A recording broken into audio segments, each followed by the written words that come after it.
यांना मी व्यासपीठावर आमंत्रित करते.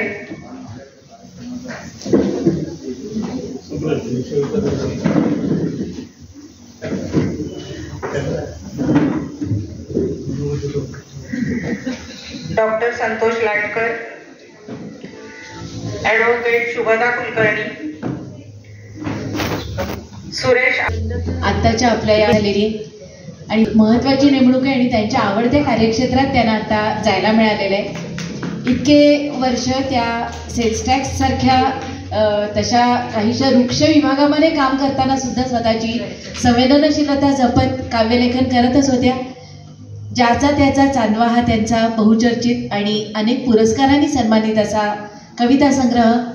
अशा अंजलीताई आपल्या पुस्तकप्रेमी समूहाच्या सदस्य आहेतच. आकाशवाणीसाठी त्यांनी कविता वाचनाचा तर कार्यक्रम केलाच आहे.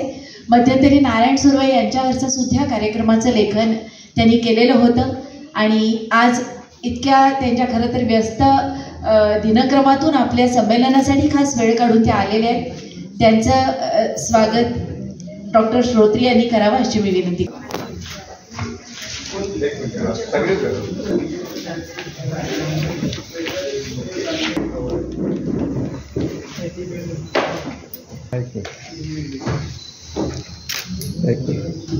एक मिनिट. मनस्विनी लाटकर, ऐक मी समोर बघ. ऐक मी समोर. वार्षिक स्नेह संमेलन साजरं होत आहे आणि कुठलंही संमेलन म्हटलं की काव्य संमेलनाशिवाय त्याची सांगता होत नाही. कारण कवी संमेलन हे शेवटीच ठेवलं जातं कायम आणि त्यामुळं ते झाल्याशिवाय याची सांगता होणार नाही. तर हे कवी संमेलन आज इथं होत आहे. कविता ही भावनांची, विचारांची, अनुभवांची अशी एक अद्भुत कला आहे जी शब्दांच्या माध्यमातून आपल्या अंतर्मनाचं दर्शन घडवत असते.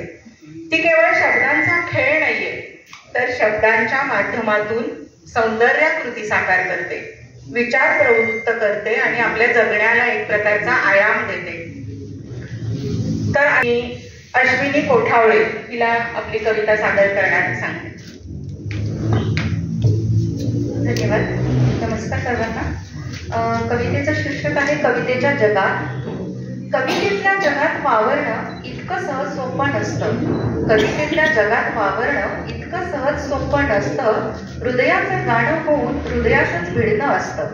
हृदयाचं गाणं होऊन हृदयाचंच भिडणं असतं. मनमुराद लेवूनिया अक्षरांच्या कला, मनमुराद लेवूनिया अक्षरांच्या कला, पावसातलं अवखळ ओलचिंब भिजणं असतं. अक्षरांच्या लेखी मनमुराद कोसळणं असतं. अक्षरांच्या लेखी मनमुराद कोसळणं असतं. शब्दातून व्यक्त होऊन मोकळं होणं असतं. शब्दातून व्यक्त होऊन मोकळं होणं असतं. अनुभवाच्या गाठीभेटी शब्दातून होणं असतं. अनुभवाच्या गाठीभेटी शब्दातून होणं असतं. विरहाचा झरा होऊन कवितेतूनही वाहणं असतं. दुःख वेदनेच्या गावात जाऊन कवितेचं येणं असतं. दुःख वेदनेच्या गावात जाऊन कवितेचं येणं असतं. आनंदाच्या भरातही कवितेतून पाझरणं असतं. ओळ ओळ लिहिताना मनाचं रितेपण सांभाळणं असतं. आधाराने शब्दांच्या कवितेतूनही रागावणं असतं. कवितेत तर कवीच्या अंतरंगाचं दर्शन असतं. व्यक्त होतानाही शब्दातून ते मौन साधणं असतं. मौनातलंही अंतर कवितेतून पार करणं असतं. शब्द सामर्थ्याने कवीचं कवितेतून जाणं असतं. शब्द सामर्थ्याने कवीचं कवितेतून जाणं असतं. कविता ही कवीचं साहित्यातलं लेणं असतं. कवीनं दिलेलं कविता हे एक सामाजिक देणं असतं. कविता ही कवीचं अपत्यच असतं. कविता ही कवीचं अपत्यच असतं. जन्म घेतला जरी शब्दरूपी तरी कवितेचं कवीच्या हृदयातूनच येणं असतं.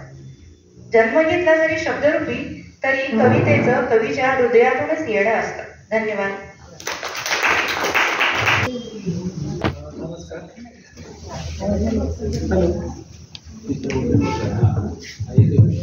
हॅलो, नमस्कार. मी डॉक्टर संतोष लाटकर. विशेष ओळख म्हणजे मी शंतनूचा क्लासमेट आहे आणि आज आपण सगळ्यांनी मिळून शंतनूला हा फार मोठा बहुमान दिलाय आणि मुख्यत्वे करून शंतनू आणि रुपाली यांच्यासाठी आज हे येणं होतं.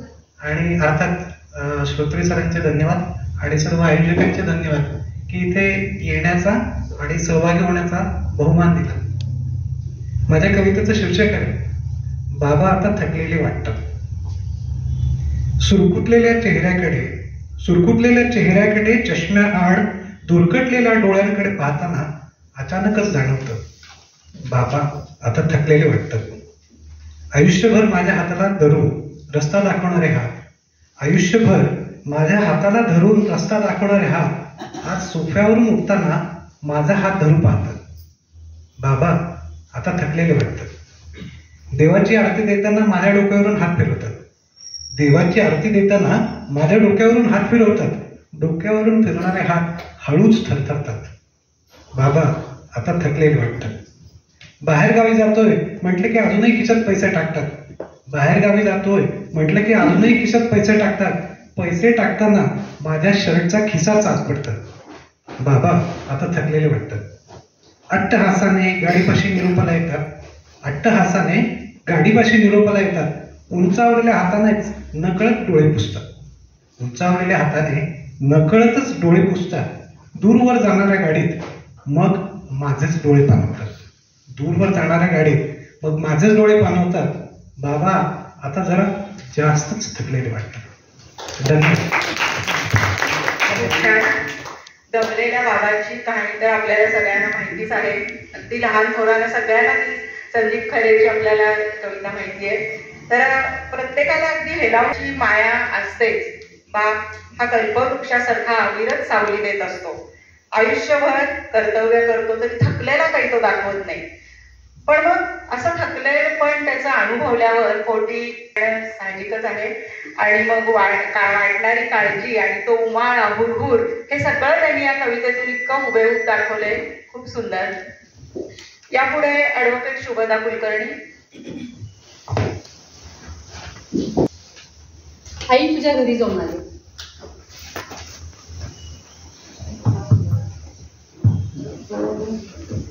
शेजाऱ्यांनी कुलूप काढल्यावर कोंदट वास अंगावर घेत तुझ्या घरात शिरले. आई आज तुझ्या घरात जाऊन आले. स्वयंपाकघरात कोळ्यांनी केलेल्या जाळीदार गोहा हातानेच काढत गेले. आई आज तुझ्या घरात जाऊन आले. भिंतीतील कपाटातील सांडगे पापडाचे मोकळे डबे, लोणचे साखरांब्याच्या मोकळ्या बरण्यांच्या धुळीवर 5 बोटे फिरवून आले. आई आज तुझ्या घरात जाऊन आले. थंडीत चुलीभोवती बसण्यासाठी भावंडांनी केलेली रेटारेटी चुलीच्या मोकळ्या जागेत आज पाहून आले. आई आज तुझ्या घरात जाऊन आले.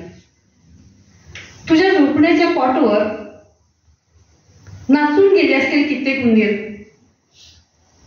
त्यावर थोडी आज बसून आली. आई आज तुझ्या घरात जाऊन आले. गोठ्यात कासंडीत तू काढलेल्या धारेचा चुळूक चुळूक आवाज आज मोकळ्या गोठ्यात ऐकून आले. आई आज तुझ्या घरात जाऊन आले. बुजलेल्या आडाच्या घाटावरून कल्पनेनेच खाली दोरी सोडून किती बादल्या पाणी काढून आले. आई आज तुझ्या घरात जाऊन आले. परसदारी फुललेल्या लाल चुटूक पांगाऱ्याच्या फुलांना हुंगून नंतर बियाणे दिलेले चटके अनुभवून आले. आई आज तुझ्या घरात जाऊन आले. मागच्या पुढच्या ओट्यावर तुझे गप्पांचे जमलेले फळ आणि त्यानंतर तुझे मनमोरा खासणे आज मोकळ्या ओट्यावर ऐकून आले. आई आज तुझ्या घरात जाऊन आले.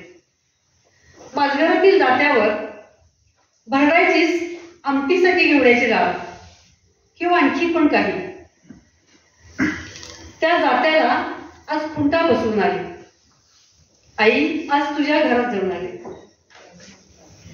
तू आसपास पेरलेल्या स्नेहबीजांची डेरेदार वृक्षांच्या गडद सावलीत बसून माहेर पण अनुभवून आले. आई आज तुझ्या घरात जाऊन आले. तू बोलवले होतेस बऱ्याचदा, पण जमलेही नव्हते येणे मला कित्येकदा. आज तू न बोलवताच त्याची भरपाई करून आली. आई आज तुझ्या घरात जाऊन आली.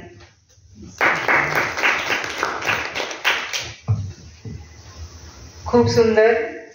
आईशिवाय अनुभवलेलं माहेरपण, एकटीनंच माहेरच्या जुनाट वास्तूत आईच्या स्मृतिगंध शोधू पाहणारी अशी या कवितेतली एक व्याकुळ स्त्री अतिशय छान उतरवलेली आहे.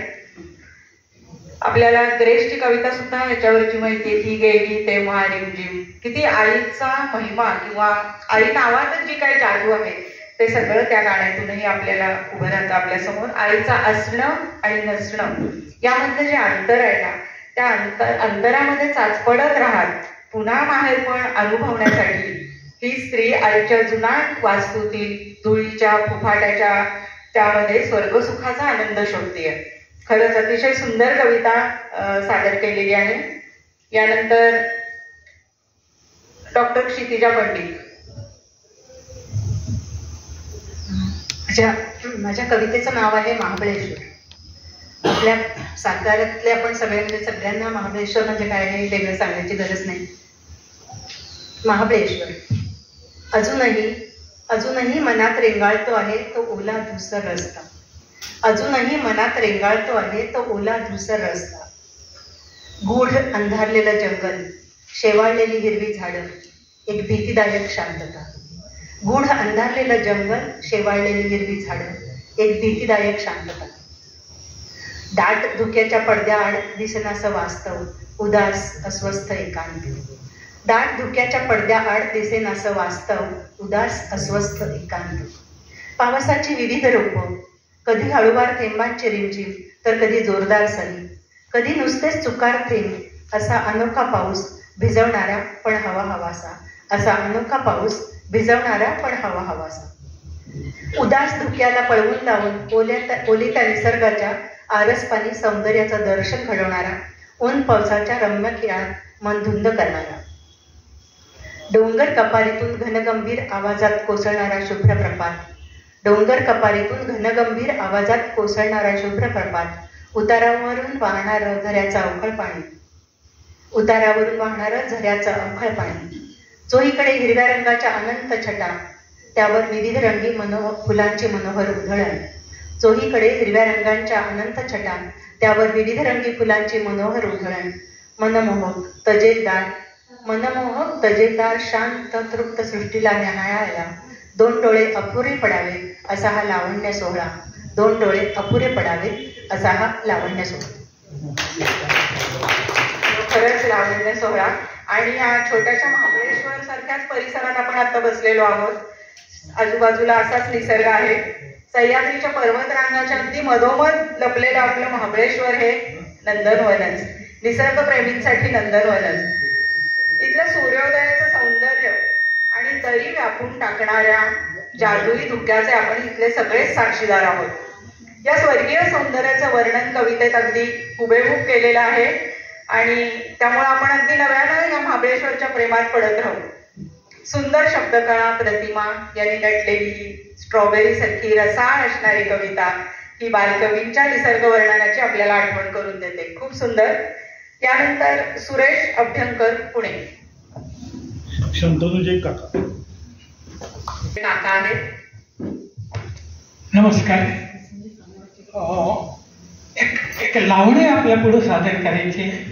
आतापर्यंत ज्या लावण्या आपण ऐकत होतो ना, त्या सगळ्या अवास्तव अशा होत्या. ते अत्तराचे दिवे, काय सोन्याची चर, काय नाही कधी वास्तवात न येणाऱ्यासारख्या गोष्टी होत्या. तर आता मी आपल्या पुढे एक अतिशय वास्तववादी अशी लावणी सादर करणार आहे. पापण्यांच्या पडद्या आडून हळूच करते खुणा, राया माझ्या पानाला लावात सुना. पान टपोर निवडून घ्यावा, देठ चिमटीनं उडवून लावा. मांडीवरच्या फडक्यावरती उलटून फिरवा पुन्हा राया माझ्या पानाला लावा चुना. आणले सुपारी श्रीवर्धनी रोठा, आणली सुपारी श्रीवर्धनी रोठा, खोबरे कापले मलबारी गोठा. ठेविला सुगंधित जरका हा सातारी, चव पहा एकदाच खातरी. मागाला पान असं रोज मजकडे पुन्हा राया माझ्या पानाला लावा चुना.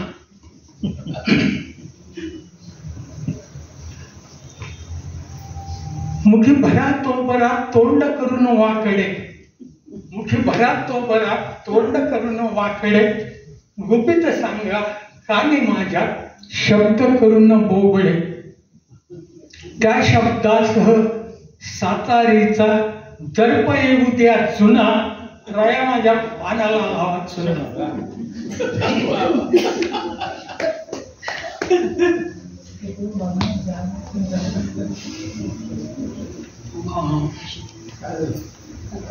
उठ म्हणणं म्हणजे पायताळानेच मारायचा.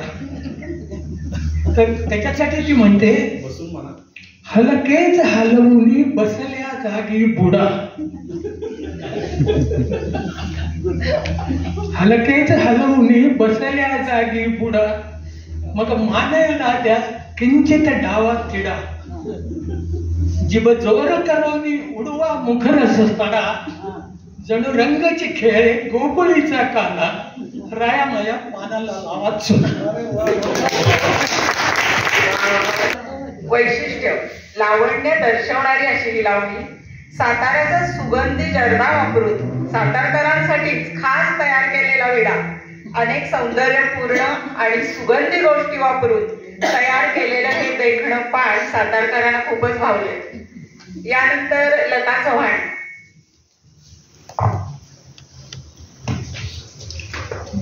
ग्रामीण कविता आहे. कवितेचं नाव आहे लिंपण. त्यातला एक शब्द फक्त फार महत्वाचा आहे, तो कदाचित कळणार नाही म्हणून त्याचं थोडंसं स्पष्टीकरण देते. मुडी. मुडी म्हणजे शेंगा किंवा भात ठेवण्याची पूर्वीची तडक्याची कणी.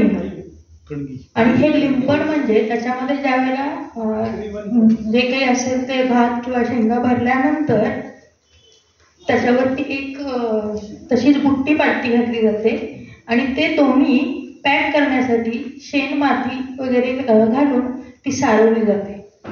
तर त्याला लिंपण म्हणतात. तर ती घरातली करती स्त्री जी असते ती ते लिंपण करत असते. तर माझ्या कवितेचं नाव आहे लिंपण. आज भाताची मुडी लिंपताना, आज भाताची मुडी लिंपताना, शेण माती राख कालवताना मन धावत राहिले कैक वर्ष मागे. जेव्हा बाशिंग्याला बांधून करंगळीला धरून आणले होते मला घर नावाच्या एका विचित्र जगात. हो, माझ्या मनाच्या विरुद्धच काहीच. बाशिंग सोडलं आणि नवरदेव गेला होता गोठ्यात त्याच्या हातावर असलेल्या गायीची धार काढायला. आणि पहिल्या रात्रीही दडला नव्हता त्या शेणामुताचा वास. उंची उंची अत्तर, फुलं, धूपकांडी आणि उदबत्त्यांनी सुद्धा. नाईलाज म्हणून स्वीकारलं बाई पण. आणि मग काही दिवसातच आई होण्यासाठी शिकवले दादल्याने शुद्ध इंग्रजीत सृजनाचे गणित. पेरणी झाल्यावर मातीतून अंकुरणाऱ्या कोंबापासून गायीला फुटणाऱ्या पाण्यापर्यंत अगदी वैजवार. विळा, खुरप, कोयता, कासरा, दोरी, चाडव वाडव, वडणी, नांगर आणि खळी. ऐकत राहिले कित्येक दिवस न समजताही समजल्यासारखं करीत अट्टहासात. मातीचा गंध असो की गुलछडीचा छंद, पाण्याचा झोत असो की जमिनीचा पोत, गाईचं हंबरणं असो की कोकराचं हुंदडणं, सगळंच कसं झिरपत राहिलं रोज अगदी सहज. आता शेणामातीचा वास मला सुखावतो. मांडत राहते गणित मी वर्षाकाठी, घरधनाने गाळलेल्या घामाचे गुणोत्तर करीत. समाधान भरल्या मुढ्या लिंपत राहते अभिमानानं, एका सुशिक्षित आदर्श शेतकऱ्याची बायको म्हणून तृप्त मनानं. धन्यवाद. शेण राख माती काढून लिप्पन करून जमिनीला कसदार ठेवण्याची ही क्रिया, हे सगळं मनात नसताना अगदी नाईलाजानं स्वीकारलेलं आहे. ही व्यथा नाहीये तरी सुद्धा, कुठेही आक्रस्ताळेपणा, कुरकुरही नाहीये. मिळालेलं दान गोड मानून एका आदर्श शेतकऱ्याच्या बायकोचं तृप्त मनाने सांगितलेलं हे जीवनाचं सार आपल्याला कवितेतून दिसतं. म्हणजे सुख मानण्यावर असतं. मंगेश पाडगावकर म्हणतात, साधीशी कढी सुद्धा मनाजोगी जमणं, हातावर थापलेली भाकरी टम्म फुगणं, डब्यातला गुळाचा खडा हळूच जिभेवर ठेवणं. सुख सुख म्हणजे नक्की काय असतं? ज्याच्यात मानावं त्याच्यात ते असतं. खरंच बाईतली करुणा, सर्जकता, नवनिर्मितीची क्षमता ही बाईची बलस्थानं आजच्या स्त्रीला कळलेली आहेत आणि तेच तिच्या कवितेतून व्यक्त झालेलं आहे. भले काही स्वप्नांवर लिंपन करावं लागलं असेल, पण तरी सुद्धा तिनं मान्य केलेलं आहे. मला वाटते की आजच्या खूप शिकलेल्या पण शहाण्या न झालेल्या तरुण पिढीतल्या काही मुलींसाठी सकारात्मक विचारांच्या मार्गावरील मैलाचा दगड ठरावी अशी कविता असावी. साने गुरुजी म्हणत, स्त्रीने आपला आत्मा संपूर्णपणे ओतला तो तिच्या कवितेत. तिच्या सीमित विश्वात वाट्याला आलेल्या वेदना, तर कधी श्रावण सरीसारखं सुख, हे सगळं तिने आपल्या कवितेच्या करंड्यात जपलं. खरोखर या सगळ्याच दृष्टीने ही कविता खूप सुंदर आहे. यानंतर डॉक्टर सुनील देशपांडे वाई. डॉक्टर आहे, माझ्या पेशंटला डेडिकेटेड अशी एक छोटीशी कविता आहे. कवितेचं नाव आहे अरे मांजर मांजर. अरे मांजर मांजर लघु व्याघ्र अवतार. लघु म्हणजे लहान, व्याघ्र अवतार, वाघाची मावशी. अरे मांजर मांजर लघु व्याघ्र अवतार, मोहक सुबक आकार, प्रेम दाटते अपार. प्रेम दाटते अपार. अरे मांजर मांजर भिन्न रंग अंगावर, तपकिरी काळे धवल सारे शोभती तिच्यावर. अरे मांजर मांजर. अरे मांजर मांजर देखण हे तिचे डोळे, कधी घारे काळे निळे दिसती पाणीदार. अरे मांजर मांजर. अरे मांजर मांजर स्वच्छता तिला प्रिय फार, चाट चाटून दिवसभर अंग ठेवते सुंदर. अरे मांजर मांजर. अरे मांजर मांजर नखऱ्यांचे ते आगार, कधी लोटते तिचं प्रेम, कधी राग तो बेकार. अरे मांजर मांजर. अरे मांजर मांजर गर्व आणि राग फार. अरे मांजर मांजर गर्व आणि राग फार, मुखातून घुर घुर आणि त्यात फिसकार. अरे मांजर मांजर. अरे मांजर मांजर नखे तिची धार धार. अरे मांजर मांजर नखे तिची धार धार, स्पर्श नकोसा होताच ओरखडे हातभर. अरे मांजर मांजर. अरे मांजर मांजर आक्रमण नि शिकार.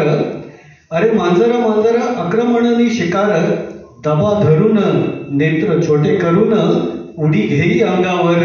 अरे मांजर मांजर. अरे मांजर मांजर मूषकास दहशत फार.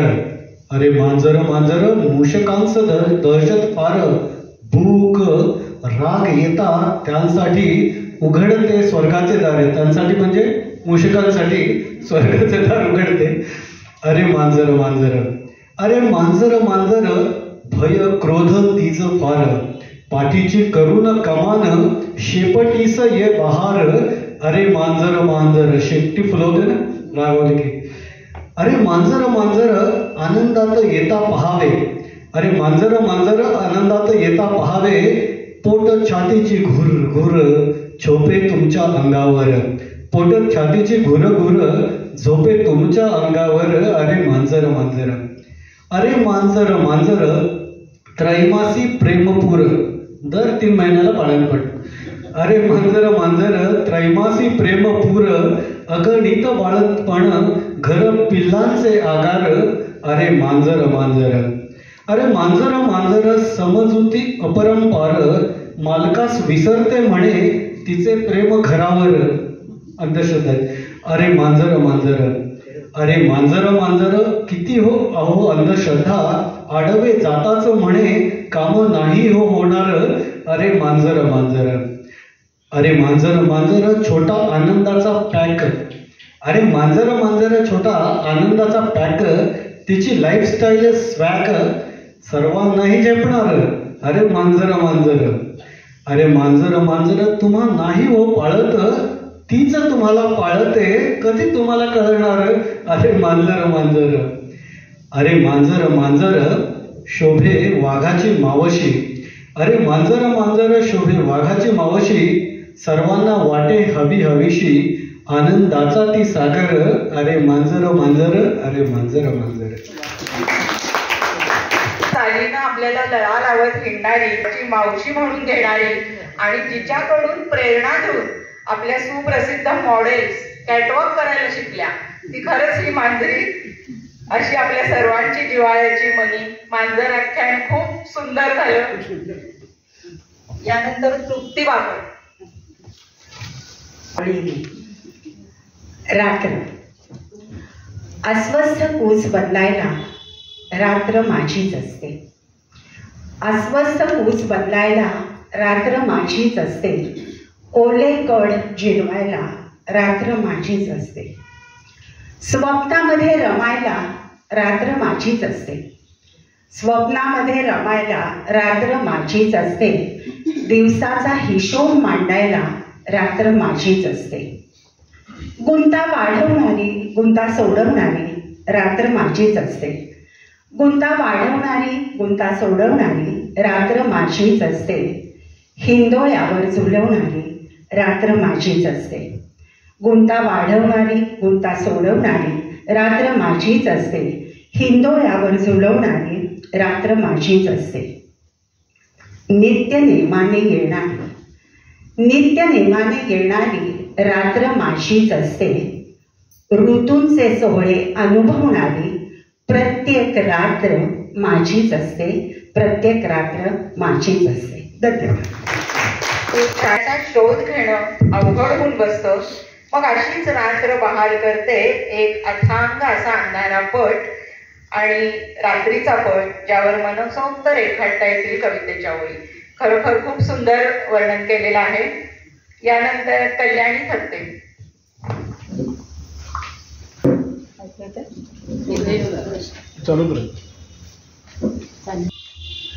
खरं म्हणजे आज या सगळ्या मोठ्या कवयित्री म्हणून ज्यांची कविता संग्रह प्रकाशित झाले अशांच्या समोर मी म्हणजे कविता संग्रह वगैरे प्रकाशित नाही, कारण माझ्या कविता करणं हे माझ्या आयुष्यातल्या विचारांचं कागदावर उमटलेले शब्द एवढाच त्याचा अर्थ. आयुष्यभर तेच फक्त केलं आणि त्यामुळे प्रत्येक प्रसंग, प्रत्येक आलेल्या समोर आलेले घटना त्यांचं शब्दांकन असंही म्हणायला काही हरकत नाही.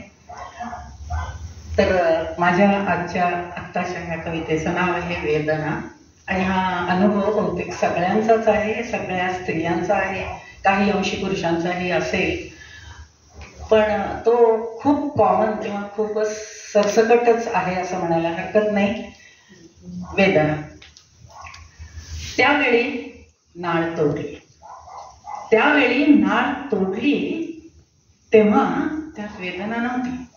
त्यावेळी नाळ तोडली तेव्हा त्यात वेदना नव्हती आणि माहीतही नव्हतं की त्या तुटण्याची वेदना इतकी उशिरा जाणवेल. आणि माहीतही नव्हतं की त्या तुटण्याची वेदना इतकी उशिरा जाणवेल. तो त्याच्या डावात रंगेल, उंच आकाशात झेपावेल, आकाश कवेत घेईल, पुढे जाईल. तेव्हा मागे असेल, तेव्हा मागे असेल एका आईच्या काळजातली वेदना. त्यावेळी तुटलेल्या नाळेची, त्यावेळेस तुटलेल्या नाळेची. आत्ता खरी नाळ तुटली, आत्ता खरी नाळ तुटली. वाटतं त्यानं वळून बघावं, वाटतं त्यानं वळून बघावं, विचारावं कशी आहेस, फार दुखतंय का. वाटतं त्यानं वळून बघावं, विचारावं कशी आहेस, फार दुखतंय का. पण आता त्यालाही कोण सांगणार, त्यालाही कोण सांगणार. त्याचा तरी काय दोष, त्याचा तरी काय दोष. ही तर जग रहाटी आहे, ही तर जग रहाटी आहे, माया ममतेची दाटी आहे. आणि हे तर काय, हे तर हेच जीवनाचं गाणं आहे. आणि एका आईचं उदयाकडून असताना जाणं आहे, एका आईचं उदयाकडून असताना जाणं आहे. अवकाश निर्माण करावं आणि आयुष्य साजावत असताना मळभ दाटून आलेलं आभाळ पाहत उसासून जावं. आईची ही खंत वेदना कवितेत झिरपत गेलीये. पण यात दोष कुणाचा, इतर जग रहाटी हेच खरं आहे. यानंतर मनस्विनी लाटकर. माझ्या या युनिक ग्रुपमध्ये मला खूप भारी वाटलं आणि मला कविता शेअर करणं, कविता कोणासाठी डेडिकेट करणं, कविता कोणासाठी गिफ्ट करणं आणि कविता रचणं हे माझं 4थीत असल्यापासूनचं काम आहे. खूप साध्या भोळसट कविता असतात, पण मला ते खूप काही काही देऊन गेल्यात. म्हणून मी आत्ताही माझी कविता वाचते. कवितांनी मला काय दिलं. कविता माझ्याप्रमाणे लहान सहान अनुभवांचे बनते गाणे. कविता माझ्याप्रमाणे लहान सहान अनुभवांचे बनते गाणे. कवितांमुळे मला मिळाली चांगली नाती, आईकडून मिळाली मला ही चांगली अभिव्यक्ती. उत्स्फूर्तता तर तेव्हाच मिळवली, अनुभव लिहून मन मोकळे करायची सवय मिळाली. उत्स्फूर्तता तर मी केव्हाच मिळवली, अनुभव लिहून मन मोकळे करायची सवय मला मिळाली. कवी मनाची मी लहानपणापासून पण शब्दांसोबत जोडून राहायची सवय स्वतःला लावली. शब्दांसोबत जोडून राहायची सवय स्वतःला लावली. कवितेतून मी पाहिला समाज, मी जे काही अनुभवते ते व्यक्त होऊ शकते आज. कवितेने मला मिळाले बोलके मन, कवितेने दिले मला बोलके मन. उत्साही आणि आनंदी दिनक्रम. थँक्यू. खूप छान कविता सादर केली आहे. तुला असंच यश मिळो. यानंतर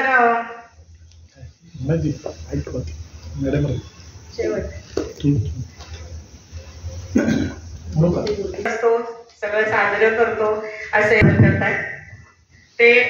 जसं त्यांचं इतर सगळं आपल्याला माहिती आहे तसं ते चित्रकार आहेत, कवी देखील आहेत. त्यामुळे आता ते कविता आपल्या पुढे सादर करतील.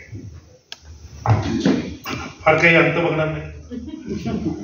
ही कविता पूर्वी मी एकदा माझ्या भाषणातही म्हटलेली होती आणि कविता अशी नाही येते, ते माझं एक चिंतन आहे आपल्या समूहाबद्दलचं.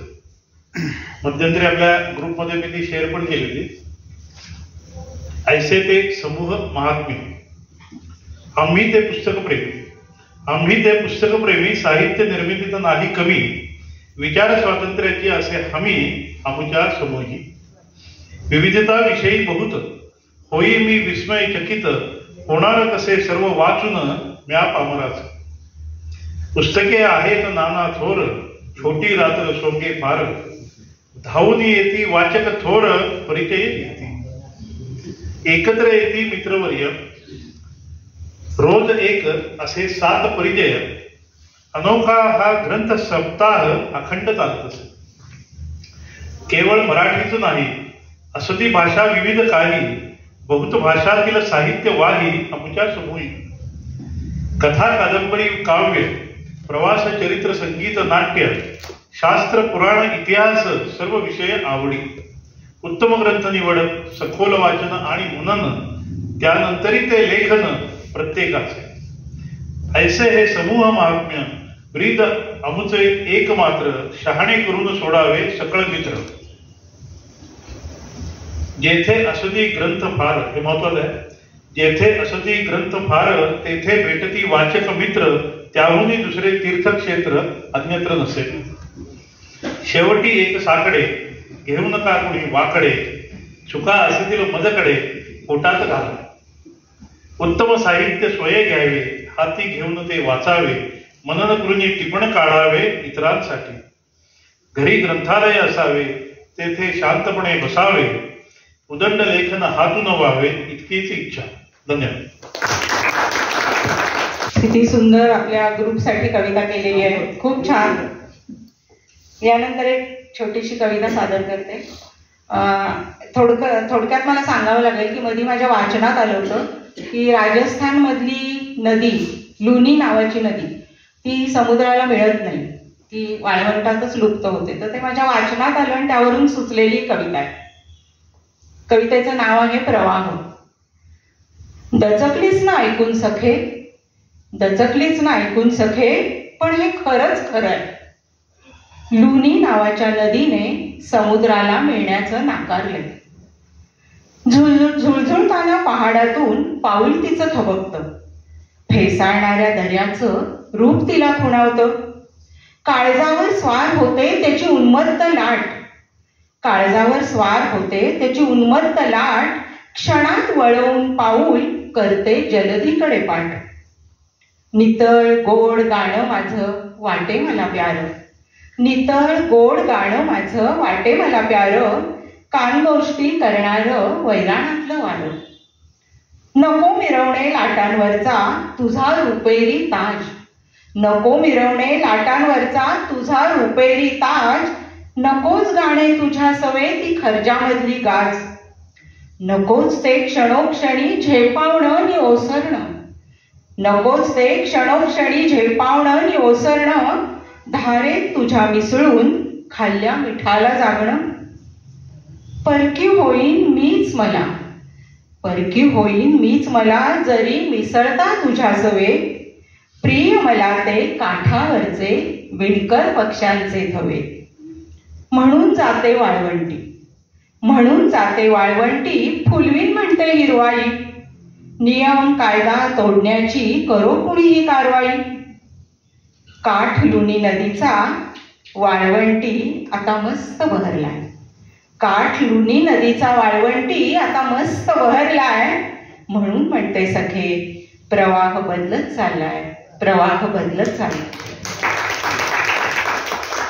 यानंतर आपल्या कार्यक्रमाच्या अध्यक्षा अंजली धमाल, सुप्रसिद्ध कवयित्री, सर्वच जण त्यांना ऐकतात पाहतात, अतिशय प्रतिभावंत अशा कवयित्री आहेत त्या.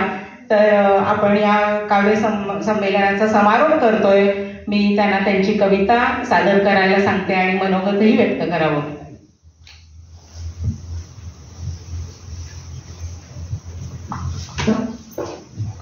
नमस्कार. आता खरं तर खूप वेळ झालेला आहे, त्यामुळे मी अगदी थोडक्यात मनोगत व्यक्त करते. सर्वप्रथम मी पुस्तकप्रेमी गटाने आयोजित केलेले हे द्वितीय साहित्य संमेलन आहे, ते अतिशय सुंदररित्या सकाळपासून वेगवेगळी सत्रांचा आपण अनुभव घेत आहोत. आपण सर्वजण सहभागी झालेलो आहोत. तर या सगळ्यामध्ये मला सहभागी होता आलं हा माझा वैयक्तिक आनंदाचा भाग आहे. आणि दुसरा म्हणजे खूप दिवस एक सीमाताईंचा बुक क्लब आहे आणि आपला पुस्तकप्रेमी समूह, या दोन्हीला मी पारखी झाले होते की मी फक्त आभासी माध्यमातून सहभागी असायचे आणि आकाशवाणीमध्ये कधी आले तर. मला आज दिवसभर तुमच्या सगळ्यांसोबत थांबता आलं हा माझ्यासाठी खूप आनंदाचा भाग आहे. आणि डॉक्टर शंतनू अभ्यंकर यांच्या स्मृतीला मी अभिवादन करते सुरुवातीलाच, कारण त्यांची तिहेरी आठवण आहे. एक म्हणजे वाईला ग्रंथालयामध्ये आम्ही वारुंजीकर आणि हर्षल माझी मैत्रीण, तर आम्ही सगळ्यांनी मर्ढेकरांच्या कवितांवरचा कार्यक्रम केला होता आणि त्यावेळी शंतनू सरांची पहिल्यांदा ओळख झाली आणि एकदम असं ताजा प्रवाह यावा ऊर्जेचा असं वाटलं होतं. संध्याकाळी कार्यक्रम संपता संपता त्यांची गाठ पडली होती. दुसरी म्हणजे आर्याबाग ग्रुप आहे पुण्यामध्ये. आर्याबाग ग्रुपवरती ते अतिशय ॲक्टिव्ह मेंबर होते. तिथल्या वेगवेगळ्या कार्यक्रमांमध्ये सहभागी असायचे, लेखनामध्ये तिथं सहभागी असायचे. आणि तिसरी आठवण म्हणजे हा आपला सातारच्या पुस्तकप्रेमी ग्रुपमधला त्यांचा सहभाग. आणि जेव्हा कधी भेटतील तेव्हा असे खळाळत्या धबधब्यासारखे ते बोलायचे. तर आज आपल्यामध्ये स्मृती रूपाने ते आहेत मला मगाशी अगदी एक क्षणभर असं वाटलं की ते स्वतःच्याच फोटोकडे इथे आसपास वावरत फिरत असतील आणि म्हणत असतील, अरे वा माझा फोटो छान लावलाय तुम्ही इथे. तर हे सगळे आपल्यामध्ये आहेत. दुसरा भाग म्हणजे मला या ठिकाणी या गोष्टीचाही आनंद आहे की राज्य मराठी विकास संस्था या ठिकाणी मी डेप्युटेशनवरती म्हणजे प्रतिनियुक्तीवरती गेले. टॅक्सेशनच्या डिपार्टमेंटमधून माझी तिकडे प्रतिनियुक्ती झाली आणि 8-10 दिवसच झाले जॉईन होऊन आणि मला सारखं वाटायचं की मी कसा संवाद साधीन, वेगवेगळ्या लोकांशी कसं बोलीन. रेणुताई दांडेकरांचं एका प्रकल्पाच्या निमित्तानं तिथं नाव आलं होतं. या सगळ्याचा विचार करताना माझ्या समोर हा प्रस्ताव आला की तुम्ही याल का इकडे आणि तुम्ही कवी संमेलनाला पण याल का. आणि मला हे त्यांना प्रत्यक्ष भेटता आलं, अश्विनीताईंना मी पुण्यात पण भेटले होते आणि इथं पण त्यांना ऐकता आलं. हे सगळं माझ्यासाठी खूप सारे इनपुट्स होते. दिवसभर मी जे सगळं ऐकतेय ते या अँगलने पण ऐकते की मी राज्य मराठी विकास संस्थेचे उपसंचालक म्हणून या सगळ्याचं टिपण माझ्या मनामध्ये करतेय. आणि मला खूप आनंद आहे की शासन स्तरावर तर वेगवेगळी अनुदानं देऊन हा उपक्रम चालवला जातो की मराठीचा विकास, प्रचार, प्रसार करणं, अभिजात भाषेचा दर्जा देणं, त्याचा दर्जा राखणं, त्याच्यामध्ये आणखीन जतन करणं, संवर्धन करणं. पण आपण सगळे स्वतःच कॉन्ट्रीब्युशन काढून, स्वतः वेळ घालून, स्वतः इथं येऊन आपण मराठी भाषेसाठी स्वतःचं कॉन्ट्रीब्युशन देत आहोत.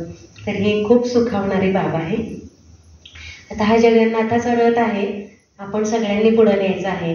आम्ही फक्त त्याच्यामध्ये म्हणतो ना त्या गाड्याच्या नळाखाली उभे असलेली माणसं आहोत असं म्हणता येईल की तुम्हा सगळ्यांच्या सहभागाशिवाय हे काम खूप अवघड आहे. कारण मी तिथं पाहिलं मनुष्यबळ कमी आहे आणि प्रत्येक जी उद्दिष्ट वरखेडे सरांनी, गंगाधर पांडवणे सरांनी, आणखीन सरोजिनी वैद्य मॅडम होत्या, तर त्यांच्या काळामध्ये जो त्याचा पाया घातलेला गेलेला आहे, तर त्या उद्दिष्टांचा विचार करताना असं वाटतं की एकेका उद्दिष्टावरती खूप मोठे प्रकल्प करता येतील आपल्याला. आणि तेवढं काम करण्यासाठी शासनाच्या बाजूने फक्त एक बाजू असेल, तुमचे सगळ्यांचे हजारो हात आम्हाला लागणार आहेत मदतीला.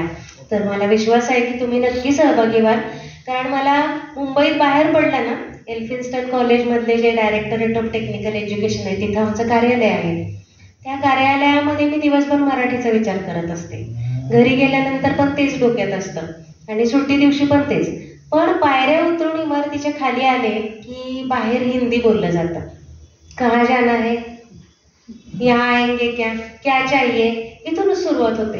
आणि मग असं वाटतं काय हे आपल्याच महाराष्ट्रात, आपल्या मुंबईमध्ये जिथं आपण मराठीसाठी आणि मुंबईसाठी एवढा लढा दिला, तिथं आपली आज ही अवस्था आहे.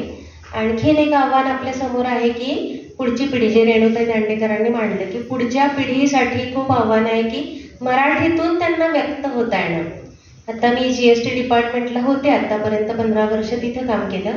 तर तिथं आम्ही एक त्रैमासिक सुरू केलं होतं की साहित्यिक त्रैमासिक म्हणून. आम्हाला बरेच प्रस्ताव आले की तुम्ही टॅक्सेशनचं त्याच्यामध्ये आर्टिकल्स घाला. आम्ही कटाक्षानं ते बाजूला ठेवलं. टॅक्सेशनसाठी अनेक लोक लिहिणारे आहेत आणि आपण त्या त्या प्लॅटफॉर्मवरती ते लिहू, पण साहित्यिकच आम्हाला हे त्रैमासिक ठेवायचं आहे. हे आम्ही पाळलं आणि त्याचे 7 अंक प्रकाशित झाले. हा दुसरा दिवाळी अंक आता प्रकाशित झाला. तर त्यामध्ये एक महत्त्वाचा उद्देश होता की माणसं बोलायची थांबलीत, व्यक्त व्हायची थांबलीत. आणि त्याला कारण आहे मराठीचा वापर जेवढा कमी होईल तेवढं व्यक्त होणं थांबणार आहे. आणि मग वेगवेगळे मनोविकार वाढत जातील माणसामध्ये, माणसं माणसाला तुटत जातील. त्यामुळे हे खूप महत्त्वाचं आहे की आपली मराठी जगली तर आपण जगलो, नाही तर आपण सुद्धा नामशेष होण्याच्याच मार्गावर आहोत असं मला अगदी मनापासून म्हणावंसं वाटतं. त्यामुळे तुम्हा सर्वांचं योगदान. आणखीन एक बाब म्हणजे काही प्रकल्प शासनाच्या स्तरावर आता सुरू आहेत, काही थांबलेले आहेत कुठल्या तरी कारणाने, ते मार्गी लावणं. आणि तुम्हा सगळ्यांकडून जे जे काही इनपुट्स आम्हाला मिळतील ते हवे आहेत. तुम्ही प्रत्येकजण या संस्थेचा घटक म्हणून तुम्ही योगदान द्यावं. काही प्रस्ताव असतील, नव्यानं काही प्रकल्प सुरू करायचे असतील जरूर सांगावं. इथल्या ग्रंथालयांशी जोडून घेणं, लेखन चळवळींशी जोडून घेणं, मराठी भाषेचा प्रचार प्रसार करणाऱ्या युवक मंडळांशी जोडून घेणं, असं अनेक मार्गांनी आपल्याला हे काम करता येईल. तर यासाठी माझी तुम्हा सर्वांना विनंती आहे की तुम्ही सगळ्यांनी या उपक्रमांमध्ये सहभागी व्हावं. अभिजात भाषेसाठी अनुदानासंदर्भात सकाळी कुलकर्णी सरांनी खूप चांगले मुद्दे मांडले. तर आपण अनुदानासाठी भांडूच, शूरवीरपणाने ते मिळवूच, पण ते मिळाल्यानंतर ते योग्य ठिकाणी योग्य गोष्टीसाठी योग्य प्रकारे खर्च झाले पाहिजेत याच्यासाठी आपण कटाक्षाने प्रयत्न करूया. आजच्या कविता मला खूप आवडल्या. खरं तर आता 5:34 झाले. कविता खूप विविध रंगी, विविध रसांनी भरलेल्या, नवरसांची मैफिल भरली असं होतं. अगदी लावणीपासून ते वेगवेगळ्या नाते, आई बाबांची नाती, महाबळेश्वर म्हणजे लोकेशन संदर्भात. आणखीन मला खूप आवडतं म्हणजे मांजर, अरे मांजर मांजर. तर असं वाटलं की आपला व्यवसाय म्हणजे आपलं पॅशन किती एखादं उत्कटतेनं आत्मीयतेनं जगत असतं ना, त्याचं हे उदाहरण आहे की त्या मांजरात किती प्रिय वाटलं असेल, त्याशिवाय ती कविता येत नाही. कारण तो कविता म्हणजे उत्कटतेचा अगदी अगदी तीव्र प्रकट आविष्कार असतो. त्यामुळं आणि मी माझ्या मांजरावर एक कविता लिहिलेली, ती मी तुम्हाला शेअर करेन. रात्र माझीच असते ही कविता पण खूप छान होती. आणि लुनी ही कविता खूप सुंदर होती. एक वेगळा विचार प्रवाहाचं प्रकटीकरण झालं. आणि डॉक्टर श्रोत्री सरांनी हे सगळं संयोजन आयोजन याच्यामध्ये त्यांचा सिंहाचा वाटा आहे. मला या ठिकाणी तुम्ही संधी दिलीत त्याबद्दल मी खूप धन्यवाद देते. आणि तुम्ही जी कविता मांडलीत तो सगळा म्हणजे आढावाच आहे की मी जे 4 वर्ष पाहते ते सगळं असं डोळ्यापुढून झरझर ओझरून गेलं. तुम्हा सर्वांना धन्यवाद देते. आणि माझी एक कविता जी मी आधी पाठवून ठेवलेली आहे, जपलेल्या आणि रापलेल्या. सकाळीच अश्विनीताईंनी खूप स्त्रीवादावरती खूप मांडलेलं आहे, त्याच्या अनुषंगानंच ही त्या प्रकारचा विचार व्यक्त करणारी कविता आहे, ती मी सादर करते. नवऱ्यानं सावलीत जपलेल्या बाया वेगळ्याच दिसतात. नवऱ्यानं सावलीत जपलेल्या बाया वेगळ्याच दिसतात आणि आयुष्याच्या उन्हात रापलेल्या बाया वेगळ्याच दिसतात. जपलेल्या बाया बिलगतात, लाडीकपणे हट्ट करतात. आपलं असणं त्याच्यात मिसळून त्याच्या पुरुषार्थाला किती सुखावतं. जपलेल्या बाईची ठेवण नाजूक, दिसणं साजूक, लाजणं रुसणं, अबदार असणं, अदमास घेऊन बोलणं, तिच्याशिवाय कुणाचं पानही न हडणं, सगळं कसं मापात सुखाच्या सुपात. रापलेली बाई लख उघड्या आभाळात एकटीच उगवते नि मावळते. टळत नसलेल्या कामांच्या टळटळीत उन्हात रोज कणाकणाने करपत जाते. लपत नाही तरीही तिच्यातला कणखर गोडवा आणि कितीही गाव घातले तरी पुन्हा तरारून येणारा उमेदीचा फुटवा. जपलेल्या बाया जपल्या जातील नेहमीच, जपलेल्या बाया जपल्या जातील नेहमीच ठेवणीतल्या दागिन्यांसारख्या. हक्काचा ऐवज शेजेची तजवीज, किरकोळ असो वा असो घाऊक, हुशारीनं केलेली बेगमीच. मळवट तिचा धरून आपली सत्ता कायम केली जाते नेहमीच. जपलेल्या बायांची स्पिसीज जपली जाईल नेहमीच. रापलेल्या बाईच्या डोळ्यात धग, अंगात वीज आणि श्वासात रग. आयुष्यभराचं ऊन तिच्या पेरापेरातनं आलेलं असतं उगवून. जिभेचं पातळ लवलवत खणाणत असतं, पुनवच्या चांदण्यात तिच्या मोकळ्या पदराला उधाण येतं. हे असलं वादळ कोणाला पेलतं. या विजा चौकटीत बसत नाहीत, या विजा चौकटीत बसत नाहीत, ही धग चुलीत मावत नाही. हे उधाण लाटेसंग विरून जात नाही. हे रक्तात पाझरलेलं ऊन तिला कधीच कोलमडू देत नाही.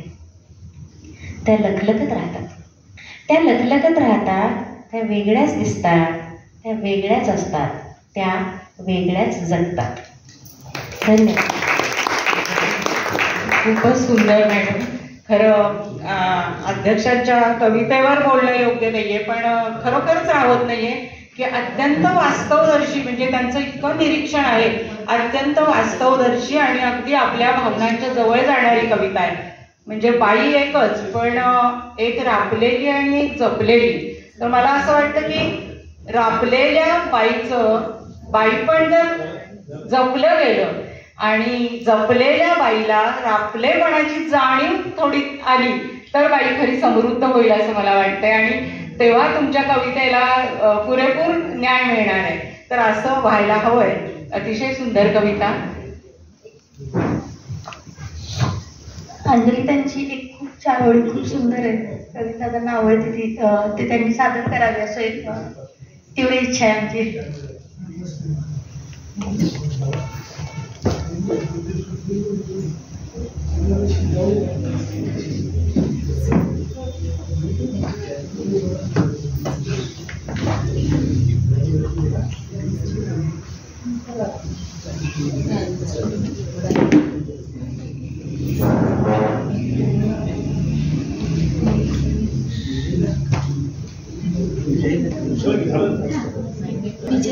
लताताईंच्या विनंतीवरून मी हे म्हणते. चारोळी थोडीशी चाल लावलेली आहे त्याला. उगवेल पुन्हा तोच चंद्र उद्याही पहाटे, उगवेल पुन्हा तोच चंद्र उद्याही पहाटे, तोवर परी काळ रात चालणेच आहे, तोवर परी काळ रात चालणेच आहे.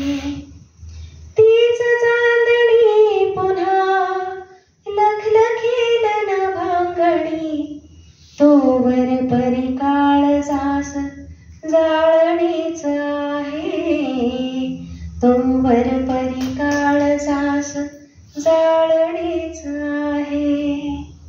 धन्यवाद.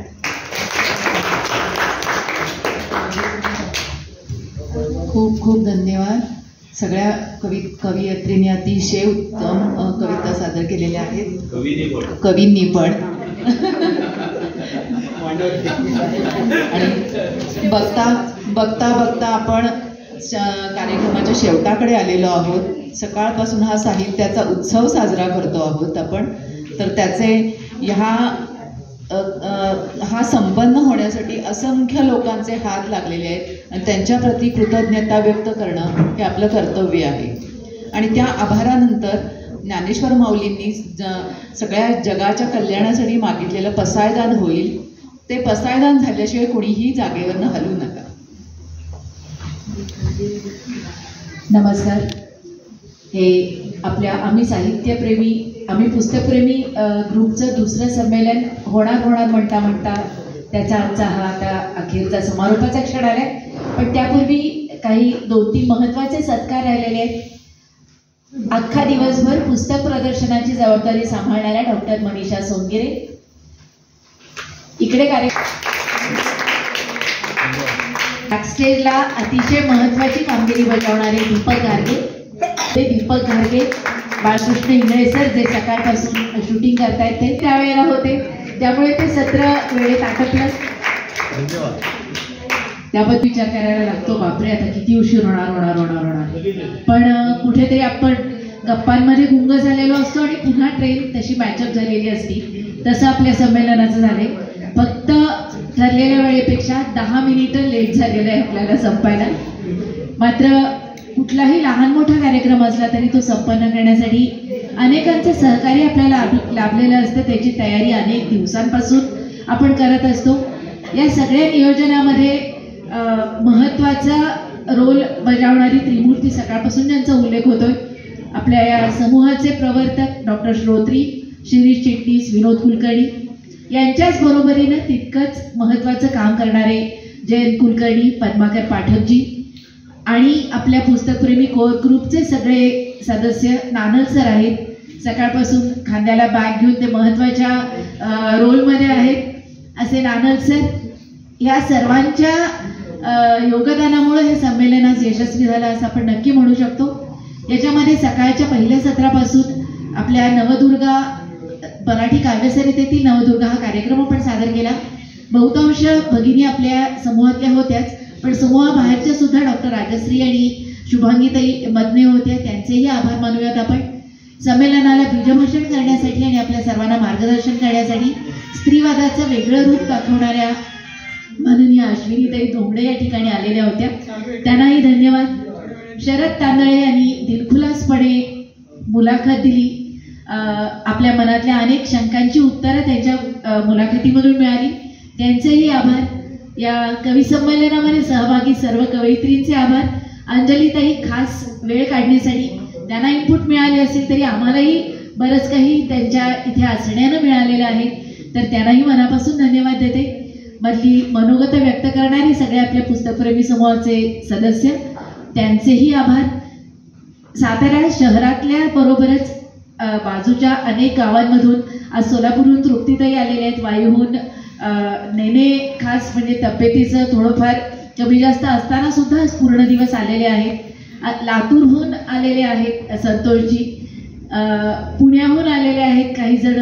या सगळ्यांचीच नावं मला माहिती नाही आहेत, पण या सगळ्यांना मनापासून धन्यवाद देते. आणि असंच संमेलन पुढच्या वर्षी सुद्धा होईल, तेव्हा पुनरागमनाच्या असं म्हणूयात. आणि या आजच्या संमेलनाची सांगता आपण पसायदानानं करूयात. सामुदायिक पसायदान जागेवरच आपण ताट बसूयात. मी सुरुवात करते, पाठोपाठ आपण म्हणूयात. टिंकरचे